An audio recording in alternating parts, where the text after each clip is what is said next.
Hey, this is Kit Cabela of Harlan's Media. I'm joined here with Johnson Peck. He's one of the organizers for the Civic Institute. I think what a lot of our viewers and subscribers want to know is what does the Civic Institute do, and how is it going to really change the political environment here within the city of Chicago, which has a long history of hypersegregation and a city government that has really been inactive in regards to its populace. Those are great two questions. I think one, it's the Power Institute, people organizing to win, engage, and resist. And the Civic Lab launched the Power Institute to really begin to train up and coach up the next generation of organizers and advocates and leaders in Chicago. One of the things that we picked up on in doing over 150 local events around our book, Chicago's Not Broke, and around the TIF Illumination Project, around tax increment financing in the city, is that people were responding and asking, what's the next steps? How do we get more involved? How do we get organized? And so we listened to almost 2,500 people talking back to us. And we went back in the Civic Lab and constructed the Power Institute, people organizing to win, engage, and resist. And the focus is to train up over the next several years, 500 core organizers and advocates, so that we can begin to shape the ground game in Chicago, which will address a lot of those issues and challenges that you brought up in your question. Now it's quite clear that 500 people, that's a lot of people to be part of this organization.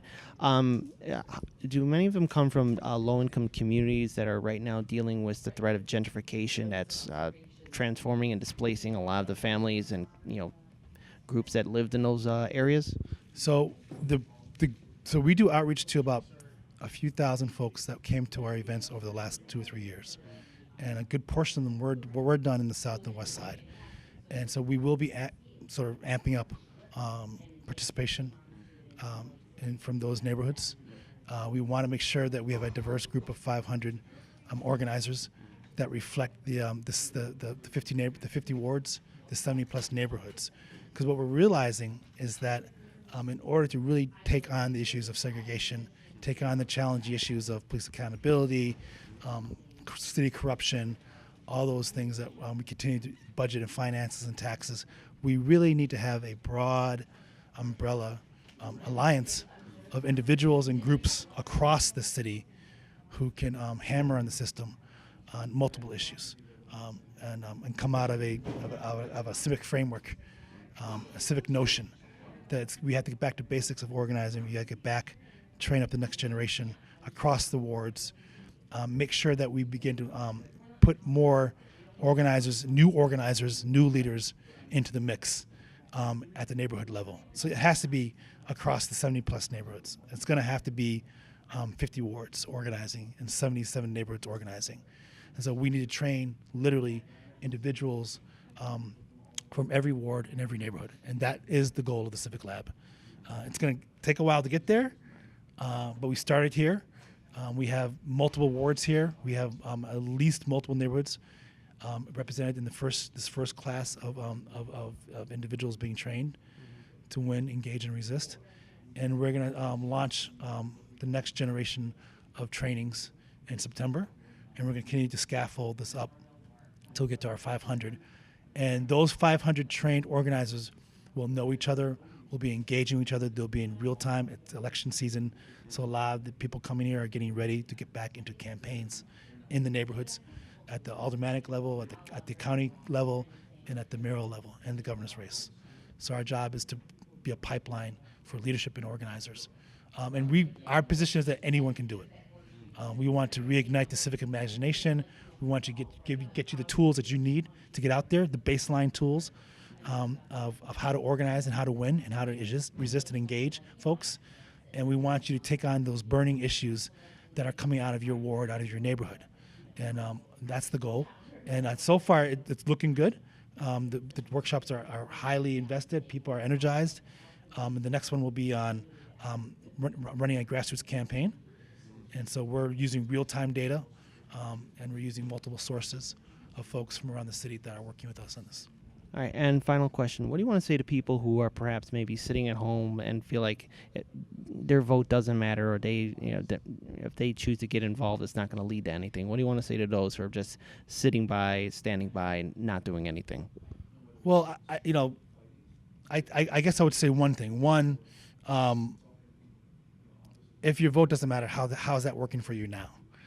Clearly, the issues of budget and finances, taxes, health care, are going to the heart of your home, the heart of your salary, the heart of your income, the heart of your family.